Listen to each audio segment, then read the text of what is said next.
Right, mastreets social media manoswera nchiona kuti nyaya dziri kufamba sei. Ayo ndine maphotos andinoda kuti ndikuratidze mifananidzo yemhuri yaRoki anditi ya Roki. So chekutanga kana uri munyowani usati wasubscribe pa Saint TV kana uchiripo wekuti usubscribe turn on your notification bell so that every time we upload a video, every time patinowinze nyaya dzechipisa, you will be notified. Pano muina the only Zim Uncle Saint ati chanzvadzi chamai venyu chidiki diki chachona chekupedzisira. Munongondigamuchira sokudaro zvotofamba zvakadi zvotofamba zvakanaka.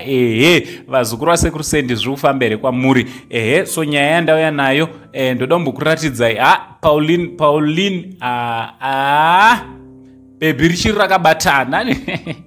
Pauline akambowa mudzimai waRoki Josphats anditi anozivikanwa zvakanyanya nokunzi Roki, uyo ari kufamba mazuva ano nemuprofita anonzi Panganai Java kana Passion Java anditi Roki akambowana mudzimai anonzi Pauline vakaita mwana umwe chete anonzi Skye. So ndo vatiri kuratidzai. Pauline wacho ndeuyo. Right, ndiye Pauline uyu mudzimai anoimba, she's an artist, mudzimai anoimba chaizvo anditi ndofunga murungoona kana uchena anochena mwana uyu. Mungazvibhilivhera kuti Pauline uyu wandinoratidzai ndiye amai vaSkye zimhandara iro riri apo.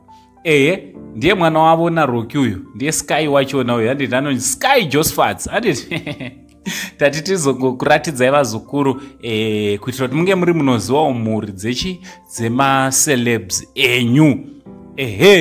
Roki ari kurira ndo mhuri yake iyi, ndiye umwe wevana vake, ndiye umwe wemadzimai akaita nawo vana.